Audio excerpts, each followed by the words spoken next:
Hi everybody, my name is Chris Kiefer, and this is a review of The Planet of the Humans, Jeff Gibbs' new documentary produced by Michael Moore.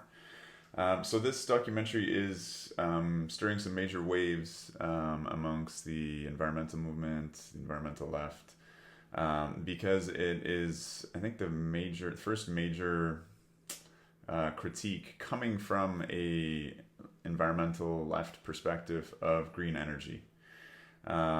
And so there's obviously and understandably a lot of thoughtful discussions being provoked by this and a lot of blowback towards Jeff Gibbs. Some of it I think is very well deserved, some of it less so. So, what does Jeff Gibbs get right? He addresses the limitations of wind and solar in a pretty devastating way. And, while there are problems in that, this documentary obviously took over a decade to film. There are some issues with the efficiencies quoted. Things have improved in terms of the efficiencies of windmills and solar panels. That is undeniable. Costs have gone down. There are perennial problems that continue, and the biggest one is intermittency. And so basically being weather dependent, nighttime being what it is, clouds being what they are, days without wind being what they are, you're not producing power the vast majority of the time with wind and solar. In Canada, solar about 18% of the time, and wind around 35% of the time if you're lucky. And so this requires that you have a completely built up backup system capable of supplying peak demand at any time. And for long periods of time. We have data from the EU that shows that there are periods where there's essentially not enough wind or sun available for periods of up to a week at a time for wind and solar to be providing power. And so you start thinking about the backup systems required, especially when people start talking about, we'll just need a lot of batteries or pumped hydro. This goes up exponentially, the capacity that's needed from, firming up a grid for a few seconds or a few minutes to hours, days, and even a week.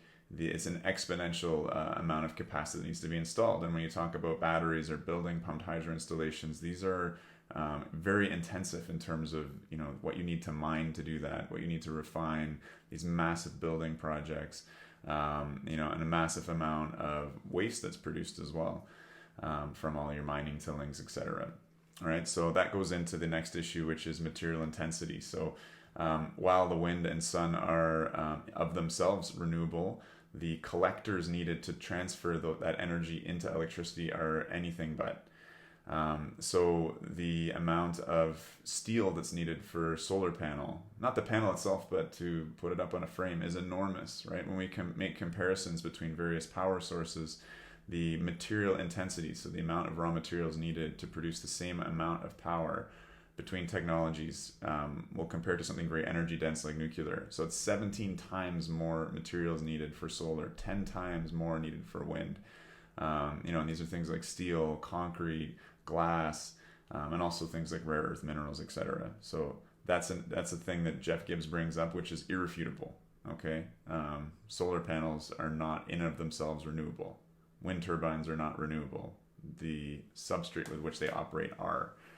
So we've talked about intermittency, material intensity, footprint. Jeff Gibbs goes into this a little bit with, where do we put these things? Because they're energy dilute. You need, compared to fossil fuels or compared to nuclear power, you need to put up a lot of these collectors to get any amount of energy. And where do they need to go? So wind turbines need to go where there's wind. And sometimes that can be in open areas, but often it's on mountaintops, ridges, scenic areas, and they require access roads to every single wind turbine, logging, etc. So there's an enormous land footprint. And again, comparing it to more energy dense fuels, for wind, that's something like 300 times the amount of land required for compared to nuclear, and for solar, over 100 times. So the last thing that he attacks, and I think that is being embraced seriously by the environmental left, is biomass. So this is a euphemism for burning carbon-based fuels, but ones that are not fossilized. So wood, waste, agricultural products, ethanol, etc. And so the problem here, he's really addressing the wood pellet industry, where forests are cut down and burned. The carbon is released in seconds, and it takes decades for it to be reabsorbed by regrowing forests, which may or may not occur. The other issue is that these wood pellets, often they're coming from North America and they're being shipped on huge tanker ships burning bunker oil to Japan or to the Drax plant in the UK or to Denmark. So obviously not a green solution, but a very significant portion of the total contribution of renewable energy to a grid. So these are accounted for, especially in the EU, as being green, renewable energy. So, when you hear about a renewable success story, a lot of it is based upon biomass, and that biomass portion is firming up the grid. It's dealing with that intermittency issue. So you're replacing coal often with biomass, and the carbon impacts are often quite similar. Okay, so I think on those issues, Jeff Gibbs's analysis is solid. Where the movie really falls flat is in its pessimism and its Malthusian, I wouldn't even say undertones, it's overtones. So, this idea of population being the primary concern in terms of the coming environmental challenges that we face with climate change. So first off, this has got a dark history in terms of Malthus, Paul Ehrlich, etc. These anti-population tropes really dabble into the worst episodes of humanity in terms of eugenics, in terms of policies designed to depopulate areas or control population. They're always directed in a classist, in a racist, in a sexist fashion. It's never, about rich, powerful white people like Michael Moore, Jeff Gibbs, sacrificing themselves or their families. The impacts of population control measures always fall disproportionately on poor people.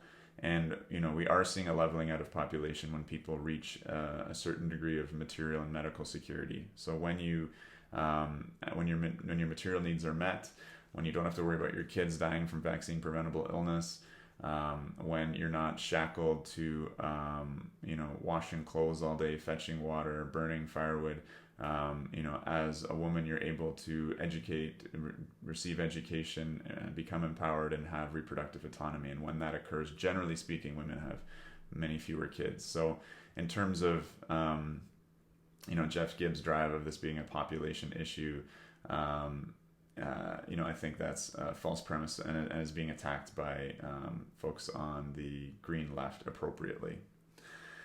So where does the solution lie? In terms of my research over the last year, it really lies in decoupling technologies. So these are a strategic investment in technologies that can continue to allow human development, can give people electricity so they can read at night, or they can run a washing machine so they're not washing their clothes all day, or can have some of the benefits that we take for granted in the industrialized West. There's a great quote by an Indian economist that says, your mitigation strategy cannot be our ongoing poverty. And I think that's really true. So things like nuclear energy, which are incredibly energy dense, use very little materials, use very little land footprint, and are reliable sources which have a proven track record of decarbonizing grids, as we have in Ontario and France and Sweden, where we have literally taken coal off the grid permanently, where we're not dealing with these big spikes where we need to have a backup cogeneration system. It has a proven track record. Other promising things are using recombinant DNA techniques to grow milk protein with yeast. And if you think about decoupling, rather than having enormous herds of dairy cattle and the impacts that this industry has, if you're able to do this the same way that we produce insulin for diabetics, using these technologies, you're able to cut out the ruminant gut and all of the methane that's produced and the land use, etc. So you can get that milk protein on a land and a CO2 footprint that is hundreds of times smaller. So these are just a couple of the decoupling technologies. There's many more out there. So that's my review of Michael Moore and Jeff Gibbs' piece, "The Planet of the Humans." This is, a very amateur take on it. First video I've made really looking at these issues. So feel free to leave your comments. I'm very open to hearing your perspectives.